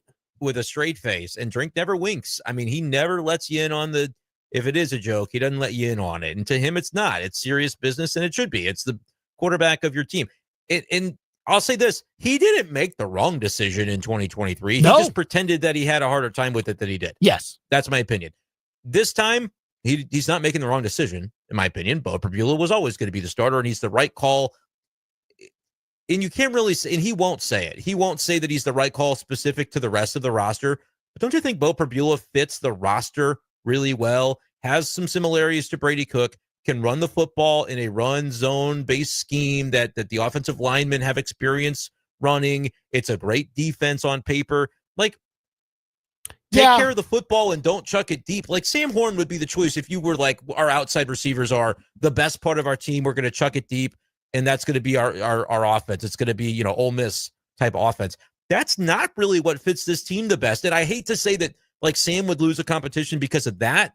So I don't think that's what's happening. But I can't deny that it feels as though Bo is a really good fit for what they project to do offensively, stylistically. Well, once he came upon the radar from Mizzou, those comparisons started to be made between not him and Sam Horn, but him and Brady Cook. Like, okay, what's how much would Mizzou have to, concede to plug this guy in potentially, or compared to what Sam Horn would potentially be? Because look, even at that point, everyone knew Mizzou was going to take a transfer quarterback. It was just a question of which one it was going to be and what that would mean for the competition if it was somebody that was maybe a little more proven. Like, Mizzou went after more proven options, and like if they had gone to those, maybe we're talking about a different situation here. And so, like, if they had landed Moneyline Mateer, we would be talking about. And look, I can't say for sure that I would have rather had him. I'm very or even Miller Moss, or the guy from Cal that was in the portal. Yeah, so they were more proven at the FBS and even in many cases the high major level because they'd started games. I always viewed Bo as high upside, as high as any of those guys, including John Mateer. But also, by the fact that we haven't seen him, you have to acknowledge the floor is going to be lower than some of those guys, which is what invites a Sam Horn squarely into a competition. That's sort of, I think, the logic behind it. It just is hard because we've already sort of made up our minds about what 23's competition was like. And again, we talked about it yesterday. Do I go a little far saying it was not a real competition, a fake competition? Sure. But I do think the more similarities in the outcome that we see to 2023, the more I am going to ultimately look back and say, this was a little bit predestined as well, even if it wasn't quite to the same effect as it was 2 years ago. That being said, I want to make something clear. I don't think in either case Eli Drinkwitz is making the wrong decision. It's just the way that we are arriving at him unveiling his decision. I know there's a reason behind it. It is a little bit interesting, though, to kind of dissect. Call or text us here, 875-KTGR here on The Big Show. Tell us an over-under or two that you want us to weigh in on as well for either tomorrow or the 2025 season. You ready to rock these right now? Yeah. What about that Sam Horn one? 3.5. I think it clears. Oh, it's over. Yeah.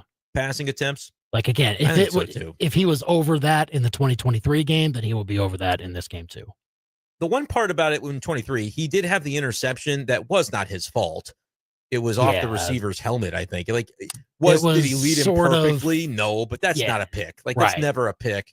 And so I'm not putting that on Sam at all. But had that drive continued, maybe they would have let him throw it a little bit more, and it just game script didn't happen after that fact. Yeah, I would set the line more at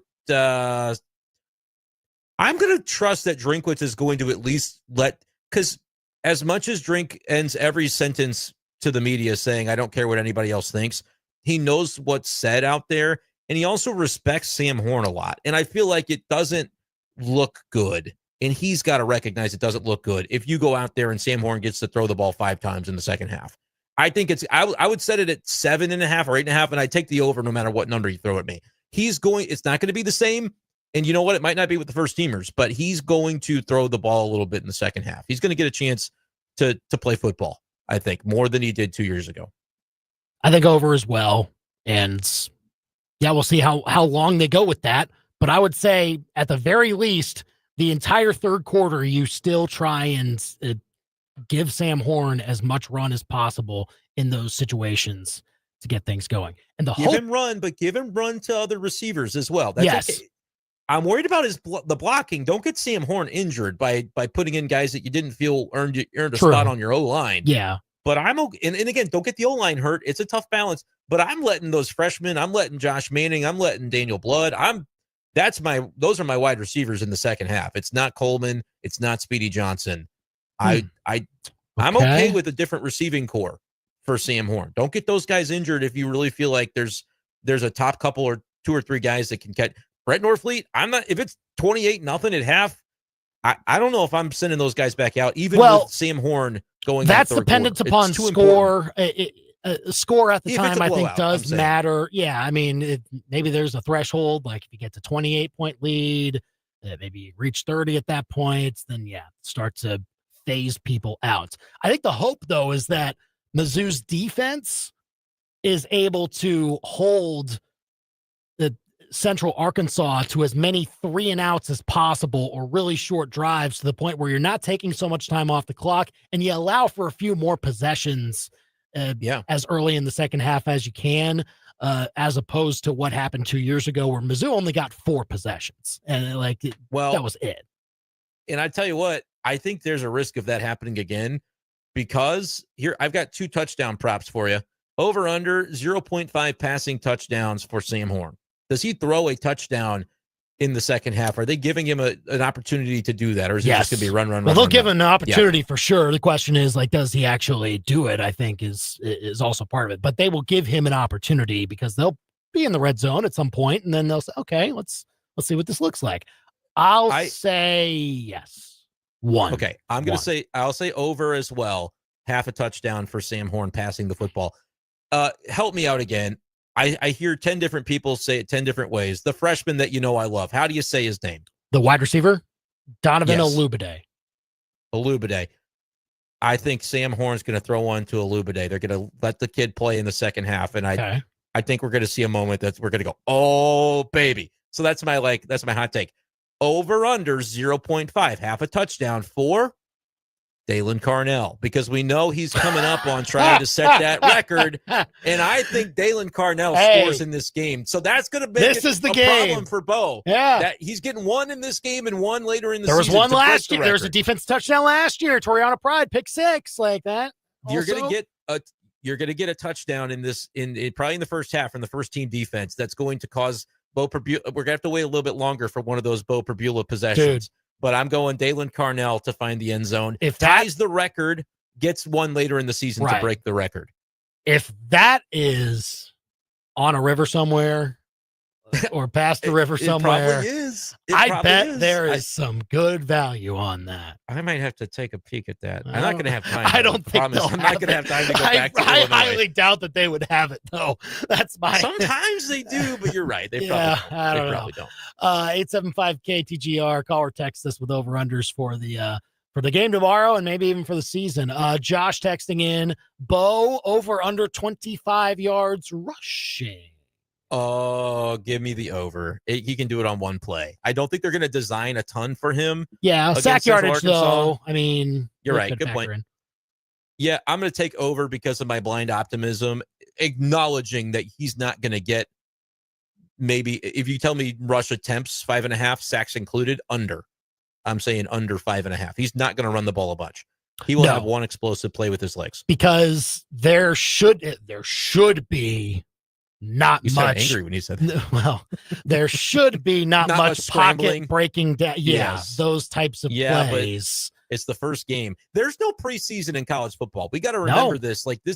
They don't have any reps other than what has happened in practice against themselves. So, if there's a miscommunication on the O-line that happens against Central Arkansas, I am not going to freak out. If there's 6 of them, I might freak out.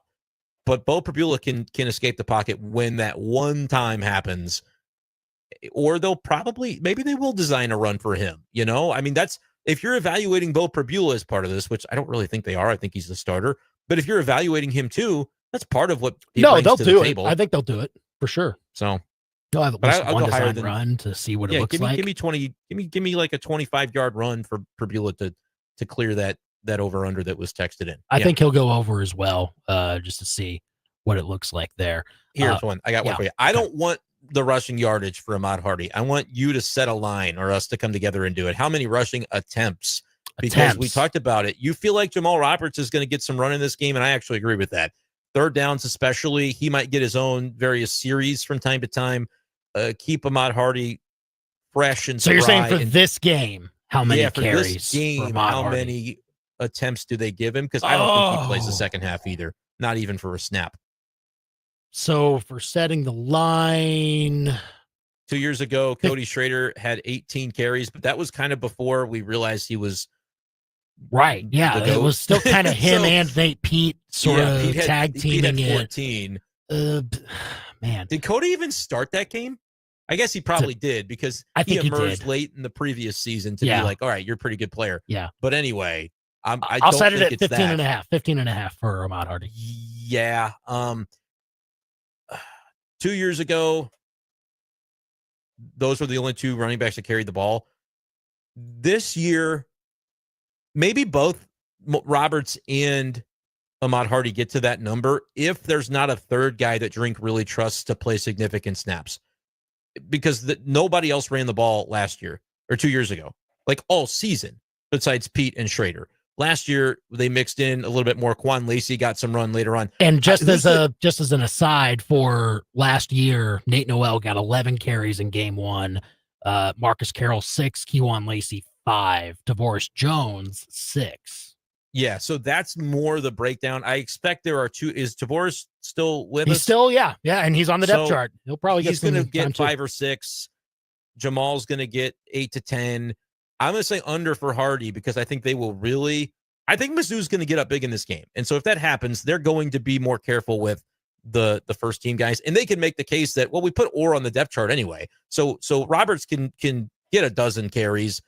Hardy can get a dozen. Jones, maybe we see Marquise Davis, the freshman. Like, it's going to be a lower volume game for Hardy, which is fine. Let the beast eat against the Kansas Jayhawks, though. That's kind of how I view it. I think that's a fair way to go with how this could work out for Mizzou in the running game and go from there. Call or text us any other over-unders you want us to weigh in on for tomorrow's game and for the season. 875-5847 here on The Big Show as we roll along. We'll also give one bold prediction for tomorrow's game. And, that Cardinals attendance last night, we're going to have to discuss that at 5:45 because it was once again under 20K. So we'll get to that. Did you do your part? I was there. No, I don't think my attendance counted, though. I didn't have a ticket. No, I was too busy listening to John Rooney and There you Ricky go. Horton on KTGR, which you'll hear them coming up a little bit later on as well. So stay tuned for that here on The Big Show, KTGR. Breaking down the Tigers, Cardinals, Chiefs, and more like no one else. The Big Show continues next on KTGR. Hey, it's Andy and Brenden here with Underdog Fantasy as we get closer and closer to football season. And I know you are itching to make those picks on Underdog, build your entries, and win up to 5,000 times your money, Brenden. I am itching to do it, and there are some marquee games on the college football slate that begin as early as Thursday this week. So honestly, now's the time. I'm looking at that matchup at Arrowhead Stadium between Nebraska and Cincinnati. I know it may pain the locals to hear it, but I think Nebraska might have a decent season, and I think they'll have a sort of home field advantage in Kansas City this weekend as well. Give me Dylan Raiola. Give me the Mahomes lookalike. I'm going to go higher than 250 passing yards as I think he opens the season with a bang. We'll see if that happens. And it's as easy as picking a few players like that, choosing whether they'll go higher or lower on their stats, put your entry together on Underdog. If you get your picks right, you could win cash. And you can play right now in Missouri. So download the Underdog app and sign up with promo code KTGR to score $50 in bonus funds when you play your first $5. That's promo code KTGR. Millions of fans have already won billions playing on Underdog. Will you be next? Underdog. Make plays, win money. Must be 18 plus and present in Missouri. Terms apply. See assets.underdogfantasy.com/web/play and get terms _DFS_.html for details. Concerned with your play? Call 1-800-GAMBLER or visit ncpgambling.org. Hey, y'all, it's Molly from Billiards. When you're moving, it's always something. It's either too hot or it's pouring rain. When you're all done, skip the cheap beer and pizza and come into Billiards. For one, Billiards is climate controlled.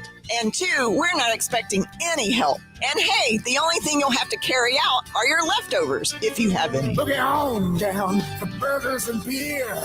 Billiards on Broadway. I moved my daughter 12 times in undergrad. Discover, explore, and soak in the views of the incredible landscapes that make up the last frontier, Alaska. Experience the diverse culture and rich history as we cruise the Pacific coast and explore the wilds of Denali, Glacier Bay, and beyond. Join Zimmer Communications and Colette Travel September 9th at 6:30 p.m. at the Courtyard Marriott in Columbia for an informational meeting. Alaska, the last frontier, and it's waiting for you. To RSVP and learn more, go to ZimmerCommunications.com. Michael Agnew here with API Project Fitness. I understand that life is hard, and if you're soft, it will squish you. You must find a way to be hard. Armor yourself up mentally and physically and emotionally. Our goal is to help you find your inner strength and hardness. The difference between strength and weakness is choice. With our group fitness classes and personal training and open gym, the choice is yours. Choose strength. Find us at apiprojectfitness.com or call us at 573-268-6944 to make an appointment. From Branson Landing to the Capitol Dome, Union Station to the Tigers' home. Big old service is Missouri's best. Our trusted team outpaces the rest.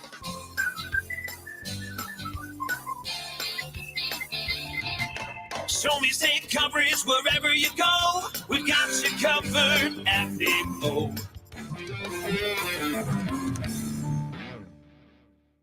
The Tigers kick off their season Thursday, August 28th, and we're proud to say that we'll be at every single home game all season long. Come find us at the Zimmer Tiger Tailgate to play games, score prizes, and connect with Missouri's best team of cannabis aficionados. Whether you're repping black and gold or just here for the tailgate vibes, Shangri-La is bringing community, fun, and a little extra spark to your game day. Find us, say hi, and let's celebrate the season together. Shangri-La Dispensaries is paradise found. ShangriLaDispensaries.com.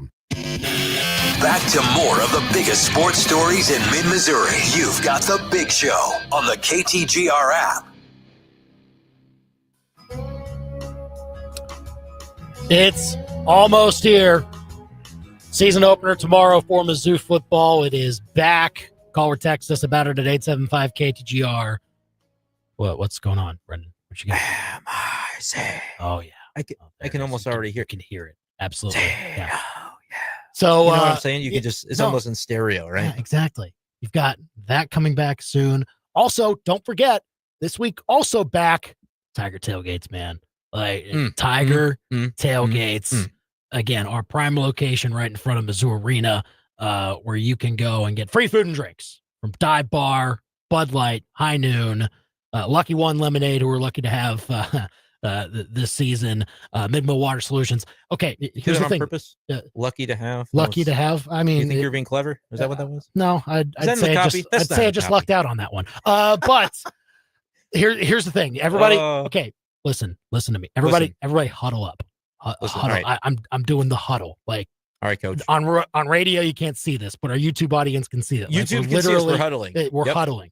Okay, everybody, whatever time that you are choosing to leave for the game tomorrow, I'm telling you, you need to move that up by at least 30 minutes, probably an hour. Maybe more. Maybe there's still construction on I-70. There's still obviously the north end zone construction. There is a lot of stuff happening around the stadium this year that will probably impede your progress per usual getting into the building and also getting to your tailgate, which, look, for that, we listened to all of that. And that's why the Tiger Tailgate this year is opening 2.5 hours before kickoff. Usually it's 2 hours. We're adding 30 minutes to that because of all of that business. Like, get there earlier. We'll be there earlier. So go and get your Tiger Tailgate passes. Again, they're free. You can just go and pick them up while they last at places like Big O Tires here in Columbia, Hy-Vee, Play It Again Sports, Break Time Convenience Stores, Shangri-La Dispensaries, Buckeyes. So many places you can go and get your free Tiger Tailgate passes so that you can have the chance to come party with Zimmer Communications before Mizzou takes on Central Arkansas tomorrow. So that means 2.5 hours before kickoff. That means it's opening up at 4 o'clock tomorrow, our Tiger Tailgates. Go check out all the details at ktgr.com, on the KTGR app. Find out all the locations that you can go and pick up your free Tiger Tailgate passes. Also, I'm going to get belligerent about this. It's brand new. Like, we've done this for 2 days, but youtube.com/@KTGR Sports. You do need the @ in there. If you like the show, go subscribe. And someone's got to be the first to drop a comment on there, right? People are kind of popping in going, what's all this about? What are we doing? The cool thing about doing the YouTube is I'll put your comment on the screen so everybody can see it, and we'll talk about it on the radio. So that's almost even better than texting in. YouTube.com/@KTGR Sports. Great place to go if you want to see your opinions flash up on the screen. You can see the Mizzou hat I chose to wear today. It's from the 90s. It literally has a Big 8 conference logo on it. That I will now show to the YouTube audience. Okay. You see that? Yeah, there you go. Yeah. All right. That's throwback. So that's what you miss if you don't look at the YouTube. I'm just saying. Lots of stuff to go and check out at our brand new YouTube page. Again, at KTGR Sports. You can search for it there. All right. One bold prediction for tomorrow in the game. Should clarify. It's hard to do something bold when you're favored by 36.5, unless you're predicting something negative, which I am not. It's hard to say there's a bold thing that's going to happen. I guess the Sam Horn to Alubade would be bold. That's bold. Is that bold enough? No, you can. I'm going to say that's a bold prediction. I'm going to say that's a touchdown. Both those guys scored touchdown. What? Dalen Carnell scoring a touchdown. Yeah. I just gave you 3 bold predictions. That's it right there. Two of them really are kind of tied together, but that's happening tomorrow. Do I say the score yet, or are we waiting? We can say the score, I guess. Now, if we want to. That's our. Because I didn't know if we were like really going like full scale. Normally it's a Friday. We got our picks of the week coming up, and we're going who you got. But we kind of, it's a waste of time to probably ask who you got. We both got Mizzou. We know who we got. We know who we got. It's whatever. I got Mizzou, and I remembered what my score prediction was. I think it matches what I said elsewhere earlier today. 41-6 is the prediction I'm going to go with, which does not cover the 36.5, but it is through no faults of Missouri. Like they're just. Eventually, you put it in neutral and you respect your opponent and whatever. No touchdowns, 2 field goal drives. I'm saying for the Bears of Central Arkansas, which I had to look up earlier today. Are they the Bears? What kind of animal? The Bears. The Bears of respect Central your Arkansas. opponent. Yeah. So 41-6 covers my 24.5 from last week's picks of the week, which I think end tomorrow. Right? That Thursday's games are the last, and then we can. Yeah, we have Thursday games. Friday. Several picks for us and the producers. Yes, up in the air. So that'll happen, and then Friday we'll do a new picks of the week for the coming weekend. It just won't include Mizzou that time because they will have played this weekend. But I'm going 41-6. Doesn't cover the spread, but I would not be shocked if they did either. Oh, crap. Your brother's the first one to make a YouTube comment, which makes me mad, but that's fine. Had to make the inaugural comment. He said no play fade, eliminate draft edition this week. Sorry. No. Sorry. Not You're on your own, David H., to draft your fantasy team, but I will probably help you whenever we get to the NFL season with your weekly lineup decisions and play fade eliminate. Yeah, I mean, we're a little bit behind on all of that because football season kind of. We were starved for it, but also it snuck up on us. It's weird how that happens. Snuck up on us. We were surprised that it was coming in the time it's always here. We couldn't believe it. It's very fair. All right, bold prediction for tomorrow. I took like 3 of them, so if I mean, you ones, took I'm a sorry. lot. Like, I mean, could use one of yours. Marquise Davis gets in the end zone. Oh, a touchdown! Have you seen him? I mean, I know he's a true freshman, but he's a big dude. I think the word is yoked. He's a strong young man. I think he's going to be a problem. Does not look all that young. No, he doesn't. He doesn't look. What is he? About 18, 19? Yeah. I mean, he looks like he's ready for he's draft eligible this year, and he's not. No, but hopefully he gets some run in the second half as well. I'm excited. I'm excited to see what some of the younger and sometimes when we say younger, we don't really mean younger. Like Josh Manning's been around for a little bit, but he's supposed to kind of elevate probably in the role this year. I'm excited to see what guys who we've not seen yet in their roles, which is kind of a lot of the guys. I'm excited to see what they do. I actually will make a prediction on that. Josh Manning gets the most catches tomorrow. Ooh, interesting. I don't hate that because I think he stays in the game longer. Yeah. Kevin Coleman was a target hog at Mississippi State. I was careful when we talked about this when we did our 20-player list. I don't think he's going to quite command the targets here because of the state of the offense being more run heavy. And I think tomorrow you don't give him a ton of targets because you don't give him a ton of playing time. Marquise Johnson, I think, gets some targets. But you're right. I don't mind that Josh Manning. Josh Manning is also listed as a starter for what it's worth. For sure. But he's probably the one that maybe plays more often than Johnson or Coleman, just based on how the game script should go. And if you're building it's valuable up your lead, to have him play. Manning has not, I want to see him get reps and as meaningful as you can make him in week 1, because you'll be using him in week 2 as well. And that game's going to really count. Yeah. I mean, there are a lot of moving pieces, I think, to the wide receiver room. There's still some guys that are, kind of, even the guys like that we've been mentioning, like Manning and Marquise Johnson, that have been with this group. There's still others like Daniel Blood that could also rise up and take that role we're waiting for a wide receiver to take.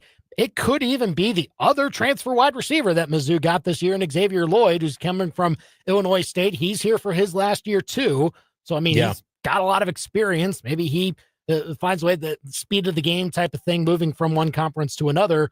It could be just the main hang up there. But if he's able to adjust to that, then he probably becomes a mainstay at some point. So there could be a lot of change around, maybe even in the middle of the season, as to who a hot hand is, who you trust a little bit more in certain situations.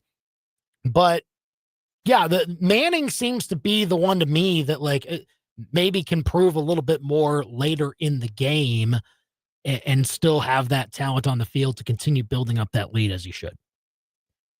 I want a score from you, and then I want give me a turnover differential as well for this game. I think it will be very positive in favor of Mizzou. I'm not saying we won't see a turnover from the Tigers, but probably just one. And I think the defense is going to be handsy tomorrow night. Okay, so my score prediction is 41-9. Okay. 3 field goals. And I'll say the turnover differential is +3 in Mizzou's favor. I was going to say +3 as well. Yeah. Okay. I don't think they're going to have 3 field goal drives. I think the defense is going to try to pitch a shutout. And they might fall a little bit short, but yeah, because we talk about the depth being so strong, even if it's the second string that's playing the bulk of the second half, those guys have a lot of talent, and that's why we're excited about the defense. So I think they might end up really having a day defensively. No, if there's value on Mizzou pitching a shutout in that game, like they did last year in the first 2 games, even that won't happen this year. But hey, it could. That'd be fun if it did. But yeah, that's a fair way to put it. I also, after saying 9 points, have a hard time seeing 3 field goal drives. But they're gonna miss an things extra happen point, during there you go. Yeah, miss an extra point, get a field goal. Maybe Mizzou has a botched snap and has backed up, and that gives Central Arkansas a chance at a safety or something like that. Okay, things can happen, but I hope we don't give up a safety. No, that would not be great.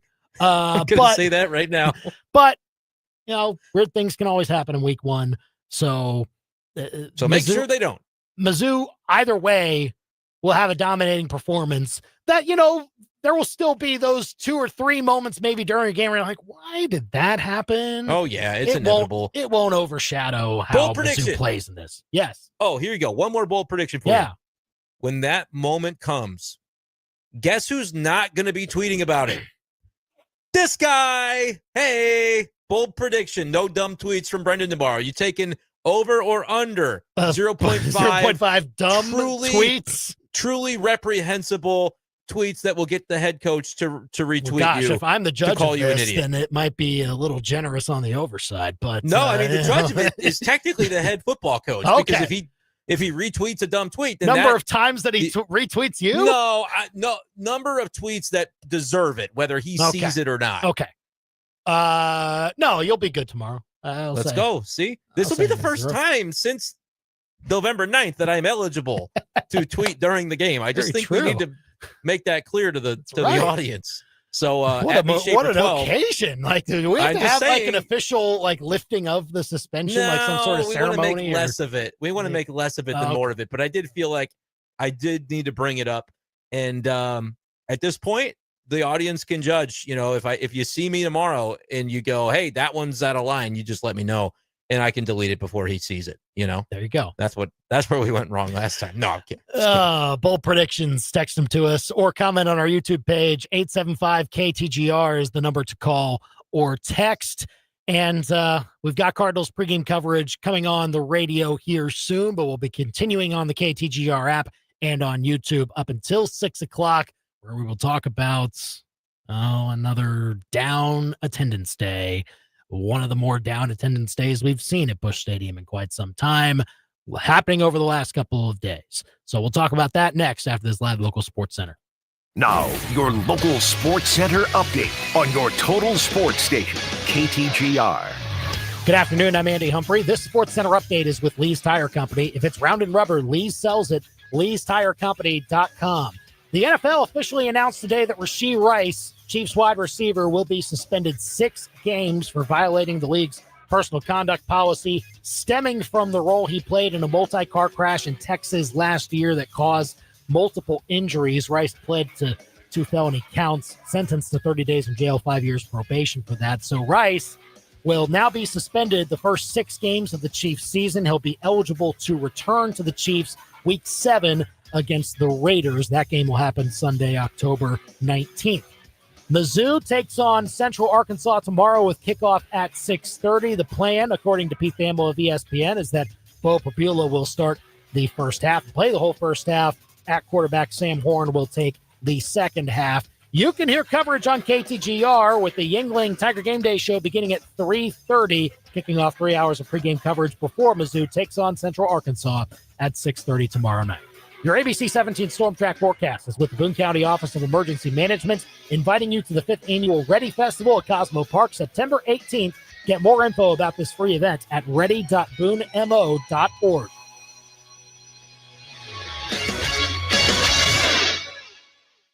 I'm ABC 17 Storm Track Chief Meteorologist Jessica Hafner. I'm tracking mostly cloudy skies tonight and a chance for a few showers near the Lake of the Ozarks into tomorrow morning. We'll see morning temperatures in the upper 50s to around 60 degrees. Clouds gradually decrease slowly tomorrow. We'll see a high near 80 degrees, and tomorrow night's a little bit cooler. Morning temperatures on Friday drop down to about 56.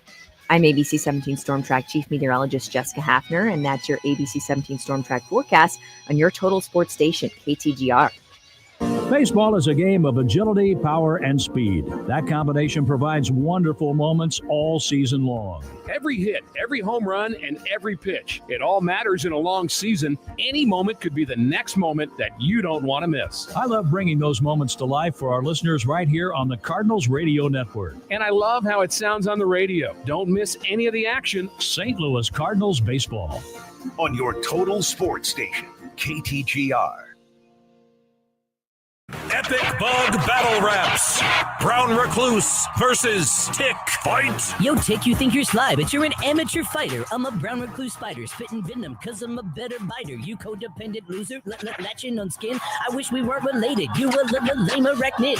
So sit back and relax while I bust on your bloodbath. I weave a web of truth. You're just needing a feeding and getting fat. Be ready for defeat when we meet, cause all it takes to kill you is a couple minutes inside a dryer on high heat. Listen, Charlotte, while you're weaving your web, I'll be burying my body inside another host to go and get fed. You want to talk dead? Who are you? Once you're found, all a human has to do is grab a shoe. Now you're squished, you won't be missed in your wish. Instead of 6 eyes, you had 9 lives and carry disease like Lyme. When people pop their shirts off and come looking for me, who's really the better bug when it comes to hide and seek? Hi, I'm Steve with Steve's Pest Control. We're going to solve your pest problem. I guarantee it. Now you got a friend in the pest control business, Steve's Pest Control.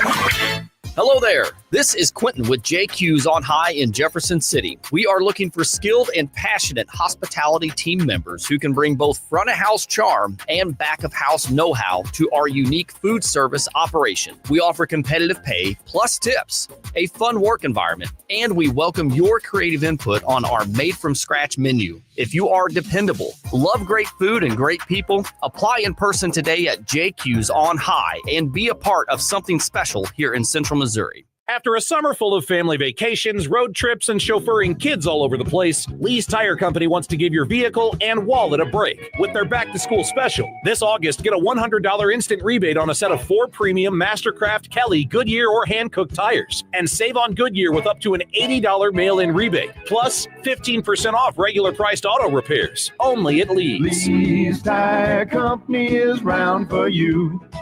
Ooh, see Lee's. College football is all about the next generation. Fresh talent, big plays, new energy every season. That's the same approach behind Flight by Yingling. It's brewed by the oldest brewery in America, but built for today. Just 2.6 carbs and 95 calories with real beer flavor that keeps up from kickoff to the post-game recap. So whether you're tailgating or celebrating a win, make Flight your go-to.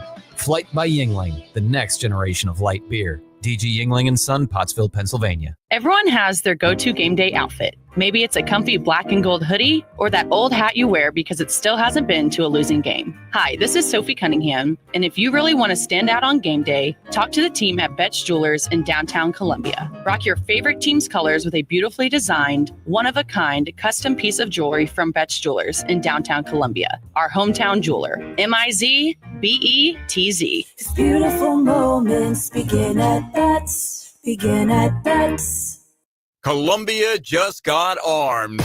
Minutemen Defense is your new destination for guns, ammo, and tactical gear that means business. From holsters and body armor to night vision and magazines, if you need it, they've got it. Plus, the cheapest ammo in town, guaranteed.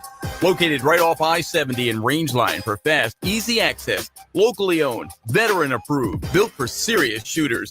Minutemen Defense. Get there. Visit MinutemenDefenseLLC.com. They can't shoot it straight on the golf course, but they can shoot straight on the biggest sports stories in mid-Missouri. Back to Andy and Brenden on The Big Show on KTGR.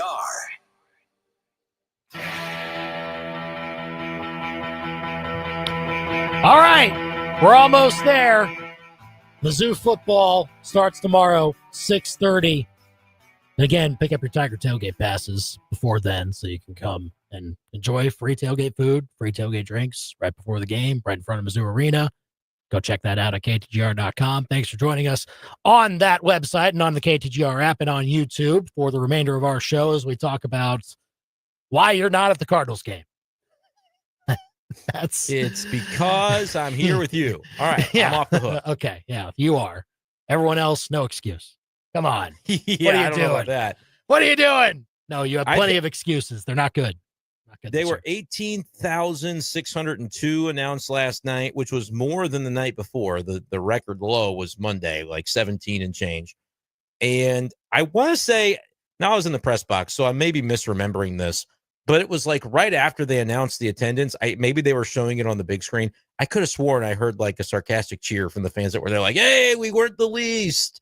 I don't know. Might be making that up, but it was notable. I mean, noticeable too that there weren't that many people there last night. But why would they be?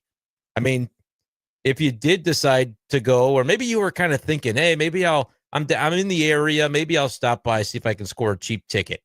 I imagine there are plenty to be found. But then that first inning happens. 5 runs from the Pirates against Andre Palante, and it's like, what's the point? What are we doing anymore? Right. And that's the theme, right? Too many of those instances this year of the Cardinals just being taken out of a game through the first 3 innings because a starter blew up or something like that. It's like you could have, it's not to say that you could have predicted it, but like after it happens, you're like, oh yeah, this sounds about right. You probably could have predicted it last time. Palante has been really struggling. Yeah. 7 of his last 9 outings have been basically complete duds. He had 3 that were bad, 2 that were good, and then the last 4 have been really bad. I'm talking 4 runs or more in all of them. Really 5 runs in all but one of the 7 that I'm talking about. And last night was 8, 7 earned. And like you said, you're out of the game. They were out of the game before the Cardinals got to bat. Yeah. And you saw that a little bit, and it's human nature. I'm not even mad about it. There's no spite in it anymore. But there was a play in right center field where Lars Nootbaar kind of got after it, but he kind of tried to sideswipe at the ball, and it scooted under his glove and went for an additional base. That kind of stuff happens when you're chasing the ball all over the field in the first inning. It's not excusing it, but at this point, I think there's not anything really other than apathy from Cardinals fans about the way this season has turned. And frankly, to me, I joked about the Fetty stuff signing with the Brewers earlier, but that's really where I think the apathy set in pretty strong, was July, when they faded out the way that they did. And then you had the deadline you had. It's just, there's nothing left to do but clean up the rest of the games and move on to the Chaim Bloom era. And look, current state of things, don't blame the fans.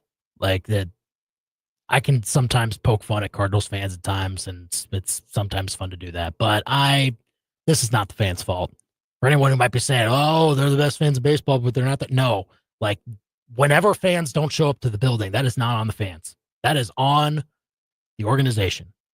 It's not even technically on the players either, or on the coaches. No, it is on the front office to improve the state of things. And it's got to happen now. What better time than the next month, essentially, to try and stoke that hope back into things? Like, Chaim Bloom should start to be more front-facing, if you ask me, over the next month. Even though it doesn't happen officially, but, make him more available. Have him talk about, during the season, this year, what might be the things that have to happen for next year. It's an interesting thought. I'm kind of surprised, even if it's not front-facing, I'm kind of surprised we haven't heard, hey, the baton's starting to get passed. Time's going to make some more decisions. But we haven't heard that yet. No. So, look, you're not going to the game tonight. Just listen to the game. Turn the radio on right now to KTGR to hear Cardinals pregame coverage underway now against the Pirates, and we'll see you on the big show Friday at 4 o'clock. Join us tomorrow at 3:30 for the Yuengling Tiger Game Day Show. He's Brenden. He's producer Ben. I'm Andy. We're done for now.